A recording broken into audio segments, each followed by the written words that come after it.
અનેક પ્રકારના દ્રવ્યોથી ભગવાન શંકરના મહાદેવના શિવલિંગની પૂજા થાય.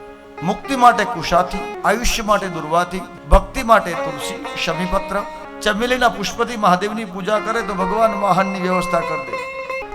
વૃષ્ટિ માટે ભગવાન શંકરને અભિષેક કરવો, રોગ મુક્તિ માટે કુશાજલથી, ભવનની પ્રાપ્તિ માટે દહીંથી, લક્ષ્મીની પ્રાપ્તિ માટે શેરડીના રસથી ભગવાન મહાદેવનો અભિષેક કરવો, ધન વૃદ્ધિ માટે મધુયુક્ત મધવાળું પાણી, મધુયુક્ત જલ, શહદયુક્ત જલ છે અભિષેક કરવો, મોક્ષ માટે તીર્થોના જળથી મહાદેવના શિવલિંગનું અર્ચન કરવું, રોગ અને બીમારીથી નિવૃત્તિ માટે ઇત્ર, અત્તર કહે ને આપણે સુગંધિત દ્રવ્ય, એનાથી રોગ નિવૃત્તિ થાય, સંતાન પ્રાપ્તિ માટે, મનોકામના પૂર્તિ માટે દૂધ દ્વારા ભગવાન મહાદેવના શિવલિંગનો અભિષેક કરવો, વંશના વિસ્તાર માટે ઘૃત ઘીથી ભગવાન શિવનો અભિષેક કરવો.